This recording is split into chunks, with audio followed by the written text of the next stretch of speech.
बोलो जयकारा बोल मेरे श्री गुरु महाराज की जय। श्री परमहंस दयाले जी महाराज की जय।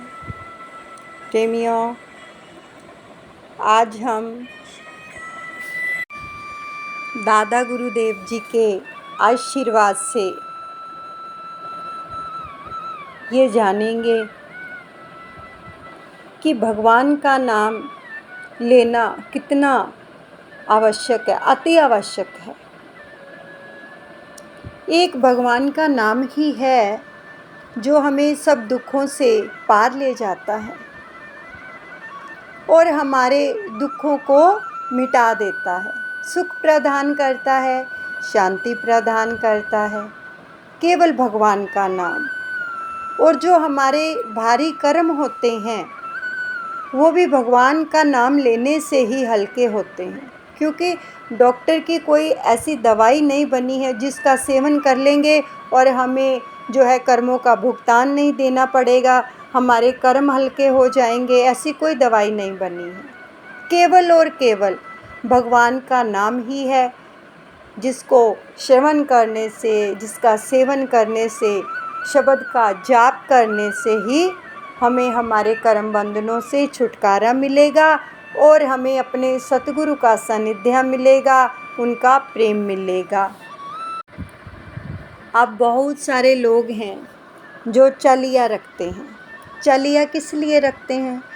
हम अपने ही मनोकामनाओं की पूर्ति के लिए चलिया रखते हैं, ठीक है, कि हमारी मनोकामना पूर्ण हो जाए, उसके लिए हम चलिया रखते हैं। श्री गुरु महिमा का, शब्द का, श्री रामचरितमानस का, जिसका जिसके ऊपर भी विश्वास है। लेकिन क्या होता है, चलिया पूरा होने के बाद कईयों की मनोकामना पूर्ण होती है और कईयों की नहीं होती है। लेकिन हम ये नहीं सोचते, जिनकी मनोकामना पूर्ण हो गई वो खुश हो गए, उनका विश्वास और भी बढ़ गया। लेकिन जिनकी नहीं होती है वो कई लोग बीच में ही छोड़ देते हैं। लेकिन उनको ये नहीं पता होता कि मनोकामना पूरी क्यों नहीं हुई। हमारे कर्म इतने भारी होते हैं कि हमें उनको हल्का करने के लिए भगवान का नाम ज़्यादा से ज़्यादा लेना होता है। जैसे देखो, कोई बीमारी इतनी गंभीर होती है, उसको ठीक करने के लिए जो डॉक्टर हैं कितना प्रयास करते हैं, कैसी कैसी मेडिसिन देते हैं, इवन यहाँ तक कि ऑपरेशन भी करना पड़ता है ना, होता है ना ऐसा। ऐसे ही हमारे जो कर्म होते हैं, कर्मफल होते हैं, वो जब बहुत भारी हो जाते हैं तो उनको केवल भगवान के नाम से ही हल्का किया जा सकता है। भगवान का नाम लेने में हम एहसान जुटाते हैं। देखो किस बात का एहसान, भगवान के ऊपर भी हम क्या उसका नाम लेके एहसान कर रहे हैं? अपने ही कार्य सिद्धि के लिए हम भगवान का नाम लेते हैं, हमें सुख मिले, जीवन में शांति मिले, खुशियाँ मिले, आनंद मिले, इसलिए भगवान का नाम लेते हैं। और हमारा जो 84 का चक्र है वो ख़त्म हो जाए, इसलिए भगवान का नाम लेते हैं। अपने स्वार्थ के लिए लेते हैं, है ना। तो फिर हमें ये नहीं कहना चाहिए कि अब हमारा जो है चलिया पूरा हो गया है, अब इसको आके कंटिन्यू करें कि ना करें। बल्कि देखो, हम भोजन खाते हैं कि नहीं खाते, दिन में 3-3 टाइम भोजन सेवन करते हैं, जल ग्रहण करते हैं, जल का पान करते हैं। किस लिए करते हैं? और तरह तरह के फल, फ्रूट, मिठाइयाँ, प्रोटीन शेक, कितना कुछ लेते हैं कि हमारा जो शरीर है इसको एनर्जी मिले, है ना। कई बार किसी का शरीर जो है वीकनेस हो जाती है तो डॉक्टर के पास जाते हैं तो मल्टीविटामिन लिखता है, प्रोटीन शेक लिखता है, जूस पियो कि हमारे शरीर में एनर्जी आए। तो क्या कभी हमने ये सोचा कि हमारे जो कर्म फल हैं उनको हल्का करने के लिए भी हमें ज़्यादा से ज़्यादा भगवान का नाम लेना चाहिए, ज़्यादा से ज़्यादा शब्द की कमाई करनी चाहिए, अच्छे कार्य करने चाहिए।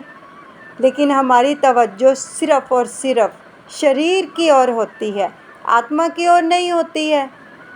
आत्मा तो भगवान का नाम लेने से ही बलवान होती है। हम शरीर को बलवान बनाते रहते हैं लेकिन आत्मा को नहीं, आत्मा के बारे में नहीं सोचते हैं।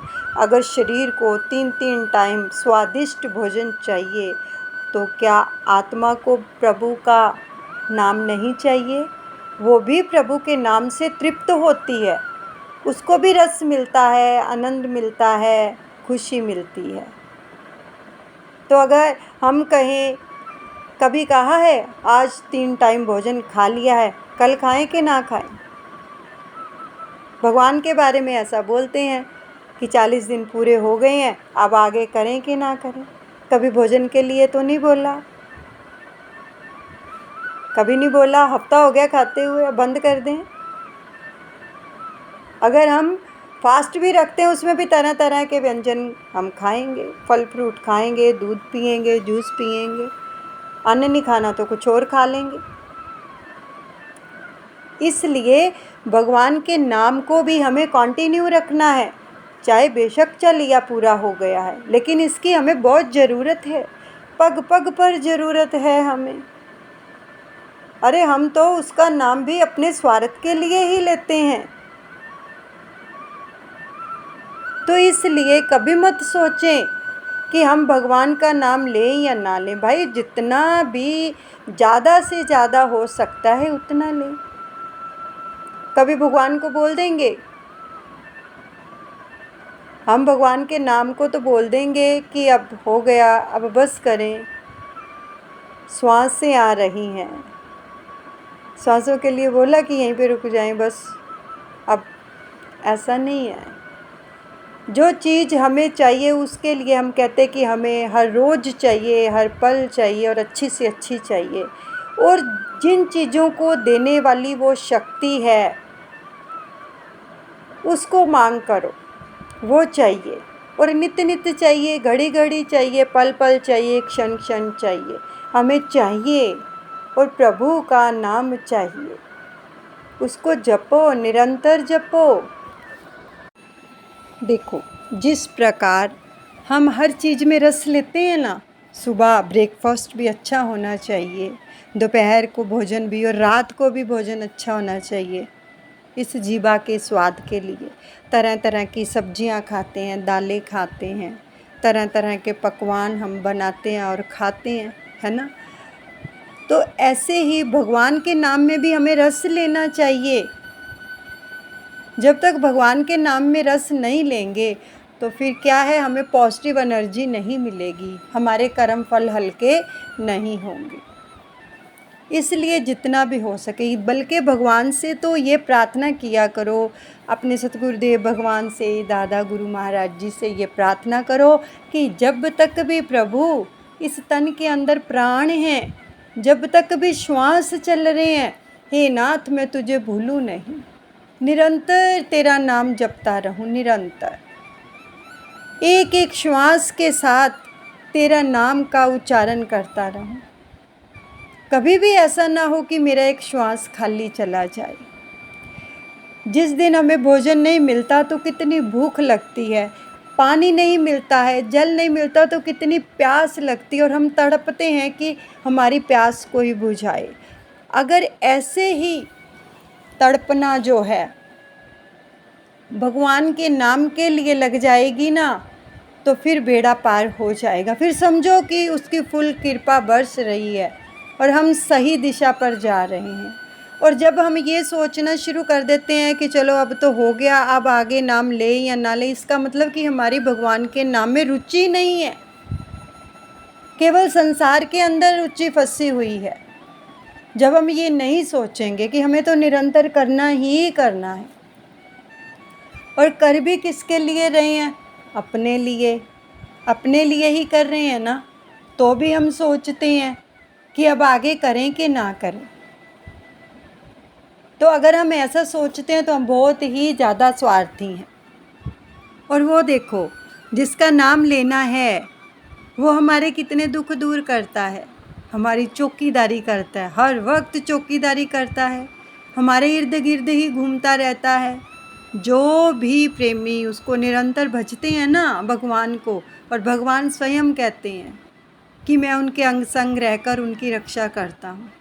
ये नाम उनकी रक्षा करता है, क्योंकि वो हर वक्त उसको पुकारता रहता है। उसकी आत्मा हर वक्त अपने प्रभु के नाम में लीन रहती है, आनंदित रहती है। तो ऐसे प्रेमी कभी कहते ही नहीं है कि हम भगवान का नाम लें या ना लें।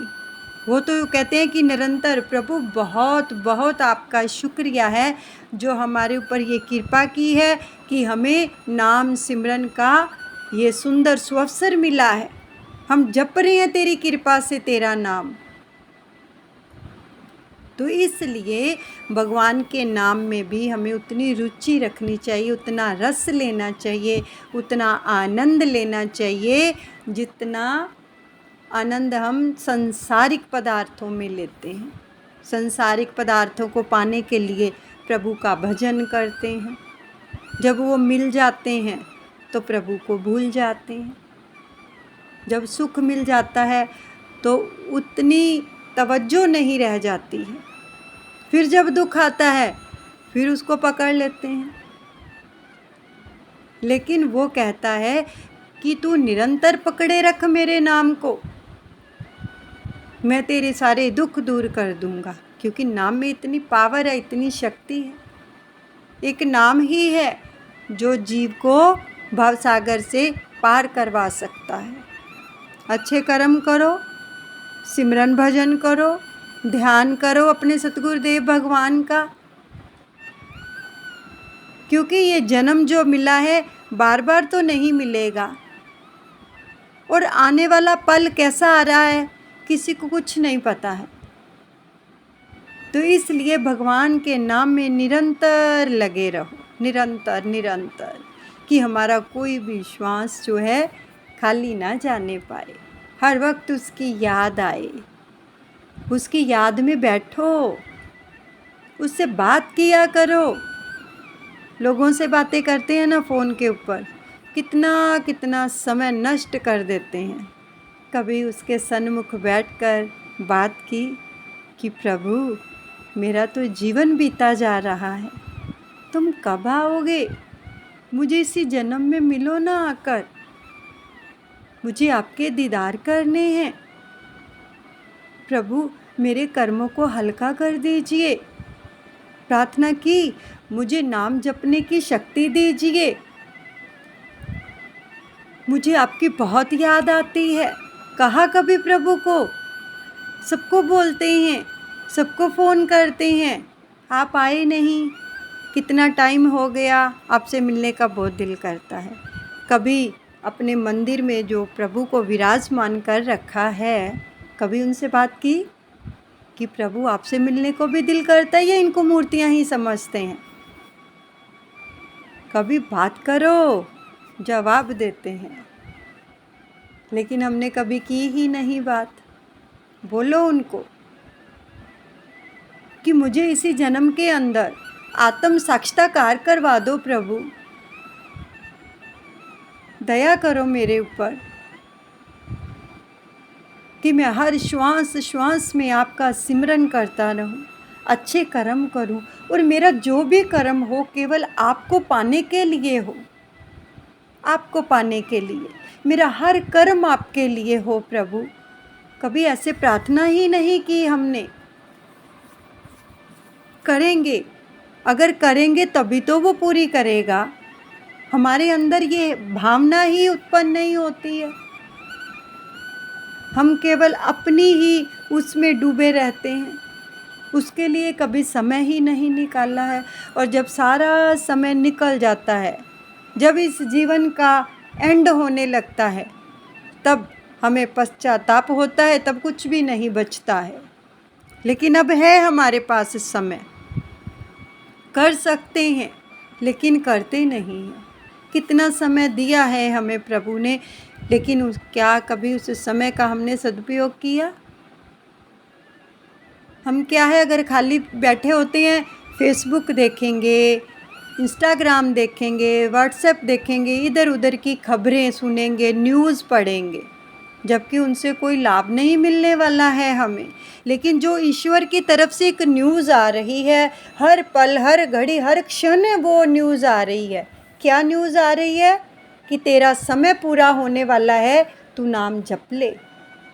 तेरा समय आने वाला है, मृत्यु तेरे ऊपर मंडरा रही है, काल तुझे दबोचने के लिए हर घड़ी तैयार बैठा है, तू नाम जप ले। अगर इन चीज़ों से तेरे को छुटकारा चाहिए, तू नाम जप ले। ये आवाज़ हर वक्त वो ऊपर से आ रही है, लेकिन उसकी आवाज़ को कभी हमने सुना ही नहीं, क्योंकि हमने अपनी आवाज़ का दायरा इतना ज़्यादा कर रखा है दूसरों के बीच में, उसकी आवाज़ हमें सुनाई ही नहीं देती है। और कब सुनाई देती है? जब हमारे ऊपर बहुत भारी विपदा आ जाती है, मुसीबत की घड़ियाँ आ जाती हैं, तब कहीं जाकर उसकी याद आएगी, हाँ प्रभु को पुकारते हैं, वो ही इस दुख से निकालेगा। तो अगर पहले से उसकी आवाज़ को सुन लो तो वो दुख आए ही क्यों, काट देगा वो तो कहता है कि तू मेरी शरण में आ जा, मैं तेरे सारे पापों को तेरे को मुक्त कर दूंगा, सारे पापों से। ये श्री कृष्ण भगवान के वचन हैं। लेकिन हम जाते ही कहाँ हैं उसकी शरण में? तब जाते हैं जब कोई मुसीबत होती है ना। घर में उनको विराजमान करके भी हम उनकी शरण में नहीं जाते हैं, केवल एक फॉर्मेलिटी पूरी करते हैं, माथा टेक लिया, सुबह शाम की श्री आरती पूजा कर ली, बस। लेकिन असल में क्या, जैसे अपने सदस्यों के पास बैठते हैं, उनसे बात करते हैं, क्या उनके पास कभी बैठे, कभी ध्यान किया, कभी इन आँखों से अश्रुधारा बही कि प्रभु मुझे कब मिलोगे? कभी तो बोलो उनको, चाहे हम जैसे भी हैं प्रभु हम तेरे हैं। कभी बोलो उनको, चाहे चंगियाँ चाहे मंदियाँ, मैं ता तेरियां रंगां दे विच रंगियाँ। कभी तो बोलो, कभी तो अपने दिल की बात करें उनसे, क्योंकि हमने उसके प्रति कभी अपने दिल में प्यार ही पैदा नहीं किया है। और जिन प्रेमियों के दिल के अंदर उसके लिए प्यार उत्पन्न हो जाता है ना, वो 24 घंटे उसकी याद में लीन रहते, कामकाज करते हैं लेकिन याद उनकी बनी रहती है। वो कभी इधर उधर की बातों पर ध्यान नहीं देते हैं, कभी भी फंसते नहीं हैं। मतलब संसार में तो रहते हैं, कार्य सभी करते हैं, लेकिन उसमें अपनी रुचि नहीं फंसाते हैं। रुचि कहाँ फंसाते हैं? रुचि कहाँ रखते हैं? अपने श्री परमहंस दयाल दादा गुरुदेव जी के श्री चरण कमलों में। और वो फिर इस दुनिया में आकर भी उस आनंद को प्राप्त कर लेते हैं जो आनंद प्राप्त करने के लिए परमात्मा ने हमें यहाँ पर भेजा है। और दूसरा देखो, अगर हमारे घर के अंदर किसी के लिए भी हम कोई साधना कर रहे हैं, किसी के लिए प्रार्थना कर रहे हैं, तो समझो ये भी एक निष्काम सेवा कर रहे हो, आप किसी के ऊपर एहसान नहीं कर रहे, ठीक है। अगर हमारे घर के अंदर किसी की आदतों को सुधारने के लिए हम उसके लिए प्रभु से प्रार्थना करते हैं, नाम जाप करते हैं, उसके लिए श्री गुरु महिमा का पाठ करते हैं, श्री रामचरितमानस का पाठ करते हैं, तो समझो ये भी आप अपने सदस्यों के लिए घर बैठे एक निष्काम सेवा कर रहे हो। तो इसलिए हर चीज़ को, हर कार्य को जब हम सेवा का रूप दे देते हैं ना प्रेमियों, तो वो फलित होता है बस। लेकिन कभी ये मत सोचा करो कि अब और कितना लेना है भगवान का नाम, यानी कि हमें भगवान का नाम बोझ लगता है। वो ही लोग ऐसा बोलते हैं, अब और कितना लेना पड़ेगा, अब और 40 दिन पूरे हो गए, और कितना लेना पड़ेगा। अरे भाई, उसका तो लेते ही रहना है मरते दम तक। सोचो, जिसको मरते दम तक उसकी याद रहे वो कितना सौभाग्यशाली जीव होगा। तो इसलिए प्रभु के नाम में कभी भी ऐसा मत सोचें कि आगे और लेना है। कितना ताज्जुब होता होगा प्रभु को भी, देखो कितने स्वार्थी लोग हैं कि अपनी मनोकामना पूरी हुई उसके बाद चलो ख़त्म। नहीं, उसको हर पल हर घड़ी अपने साथ रखो, क्योंकि उसकी ज़रूरत है हमें, और हर पल ज़रूरत है, हर घड़ी ज़रूरत है। तभी तो प्रेमी कहते हैं ना, जब तुम मिल जाओगे सब कुछ मिल जाएगा, मैं तेरा हो जाऊंगा तू मेरा हो जाएगा। तो वो कब मिलेगा? कब? जब तुम मिल जाओगे सब कुछ मिल जाएगा। सब कुछ तो मिल ही जाएगा, लेकिन वो कब मिलेगा? जब हम उसका ध्यान करेंगे, उसकी याद करेंगे, 24 घंटे सुमिरन करेंगे और अच्छे कार्य करेंगे, हर एक के साथ सद्व्यवहार करेंगे। और देखो, जो भी प्रेमी उसकी याद में डूबे रहते हैं, शब्द का जाप करते हैं ना, उनका जो स्वभाव होता है बहुत ही विनम्र स्वभाव होता है, ये ध्यान रख लेना। और जब हम उसका निरंतर नाम जपने लग जाएंगे तो हमारे अंदर भी ये विनम्रता आनी शुरू हो जाएगी, क्योंकि विनम्र भाव वाला ही प्रभु को अच्छा लगता है। तो इसलिए अपनी विचार वाणी व्यवहार की भी साथ में साधना करें कि हम नाम तो जप रहे हैं, लेकिन क्या हमारे द्वारा किसी को आहत तो नहीं पहुंच रही? क्योंकि अगर साथ में ऐसा हो रहा है, हमने अपना स्वभाव ही चेंज नहीं किया, अपनी वाणी चेंज नहीं की, अपना व्यवहार चेंज नहीं किया, तो फिर हम खाली के खाली हैं। फिर उस नाम से वंचित हैं हम, फिर नाम नहीं जपा हमने, उससे वंचित रहे हैं, फिर कुछ और ही जपा है।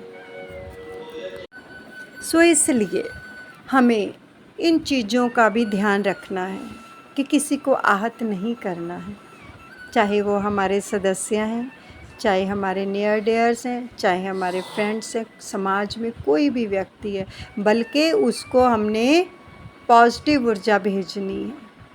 कैसा भी कोई व्यवहार कर रहा है आपके साथ, लेकिन आप ये देखो उसकी ओर से तो जो आ रहा है वो अपने कर्म बना रहा है, हमारी ओर से क्या जा रहा है? हमारी ओर से क्या जा रहा है उसको, इसका भुगतान हमें ही देना है, उसको नहीं देना। वो जो करेगा वो उसको देना है, हम जो करेंगे उसका मुआवजा हमें देना पड़ेगा। तो इसलिए भगवान का नाम तभी प्रफुल्लित होगा जब हम साथ में अपने इन बातों को भी ध्यान में रखेंगे, अपने विचार वाणी और व्यवहार को भी। प्रभु कितनी बार फरमाते हैं कि सबसे मीठा बोलो, प्रेम से रहो, कि ऐसी प्रेम से बात करो कि सामने वाला दोबारा आपके पास आने के लिए मजबूर हो जाए। इतना प्रेम रखो सबसे, तभी प्रभु इस हृदय के अंदर विराजमान होते हैं, ऐसे नहीं होते। मीरा के हृदय के अंदर क्यों विराजमान थे बताओ? कृष्ण कन्हैया को उसने कैसे पा लिया था? क्योंकि उसने किसी के प्रति भी वैर विरोध ईर्ष्या द्वेष रखा ही नहीं। चाहे उसको मारने के लिए यत्न किए गए, चाहे उसको इस वाणी से कुछ भी बोला गया, लेकिन उसने रिप्लाई ही नहीं दिया। उसका रिप्लाई क्या था? कन्हैया, बस, और कुछ नहीं। वो उसी को जानती थी और किसी को जानती नहीं थी। लेकिन हम भगवान का नाम भूल जाते हैं, सबको जानना शुरू कर देते हैं। भी आओ, क्यों कहा हमें ये शब्द क्यों बोले, और उल्टा उसको एक की चार सुनाते हैं, तो अपने कर्म भारी होते हैं। तो फिर प्रभु क्या करेंगे? प्रभु थोड़ी हृदय में विराजमान होते, प्रभु तो निर्मल हृदय में विराजमान होते हैं। जैसे मीरा ने पा लिया उसको। कैसे पाया जाता है प्रभु को? ये शास्त्रों में लिखा है, हम पढ़ते हैं, सुनते हैं, लेकिन मनन नहीं करते हैं, अपना अमली जीवन नहीं बनाते हैं। और जिस दिन बना लिया उस दिन फिर प्रभु आ जाएंगे, बाकी सबको पीछे हटा देंगे। कहते हैं प्रभु, जे तू मेरा होए रहे ता सब जग तेरा हो। लेकिन उसका बने तभी है ना। तो इसलिए साथ ही साथ अपने विचार वाणी व्यवहार की साधना भी करें, ताकि हम उस प्रभु को अपने हृदय में विराजमान कर पाएं। ऐसे कर्म करें जो उसको अच्छे लगते हैं, ऐसा मीठा बोलें। तो इसलिए प्रेमियों, हमेशा ही निरंतर जप करते रहो, शब्द का, नाम का अभ्यास करते रहो, ताकि हमें हमारे कर्मों से मुक्ति मिल सके और हम उसके नज़दीक चले जाएं। निरंतर अभ्यास करेंगे और अच्छे कर्म करेंगे तो उसको भी तरस आ जाएगा और एक दिन वो हमारे कर्मों को काट देगा। जब तरस करेगा तभी तो काटेगा। और तरस कब करेगा? जब हम उसका सिमरन करेंगे, उसके वचनों के अनुसार चलेंगे, अच्छे कार्य करेंगे, भलाई के कार्य करेंगे, किसी के साथ कोई भी ईर्ष्या द्वेष की भावना नहीं रखेंगे, क्योंकि हमारा तो मत ही वो है। श्री परमहंस दयाल जी ने किस मत की स्थापना की है? अद्वैत मत की। तो अब ये सोच लो, सारा दिन सोचा करो, क्या हम उस मत पे चल रहे हैं? हमने किसी के साथ कोई ईर्ष्या द्वेष तो नहीं किया, हमारे दिल के अंदर किसी के लिए द्वेष भावना तो नहीं आई। रात को जब सोते हैं तो सोचा करो, पूरे दिन में कुछ ऐसा कार्य तो नहीं हुआ प्रभु जिससे हमारा भजन ही नहीं बना। भजन तभी बनता है जब हम परहेज करते हैं साथ में, तभी भजन बनता है। नहीं तो 4-4 घंटे भी भजन करके अगर आप साथ में ये सब चीज़ों का परहेज नहीं करोगे तो भजन नहीं बनेगा। तो भजन तो हमें सिखाता है प्रेम करना, किसी की सहायता करनी, दया करनी जीवों के ऊपर, करुणा, दया, सहानुभूति, आदर, सम्मान, विश्वास, ये सब कुछ सिखाता है हमें। ईमानदारी, वफादारी, क्योंकि जिन्होंने जपा है वो ऐसे ही थे, उनका जीवन ऐसा था क्योंकि उन्होंने जपा है, निरंतर जपा है, तो उनका जीवन ऐसा बन गया। तो अगर हमें भी वैसा जीवन चाहिए और प्रभु चाहिए तो फिर हमें निरंतर जप करना है और अच्छे कार्य करने, ताकि हमें भी अपने सतगुरुदेव भगवान की, श्री परमहंस दयाल दादा गुरुदेव जी की प्रसन्नता मिले। Love you, like you, respect you. Dada Gurudev ji bless you all, गुरुमुख ब्लेस यू। बोलो जयकारा बोल मेरे श्री गुरु महाराज की जय। श्री परमहंस दयाल जी महाराज की जय।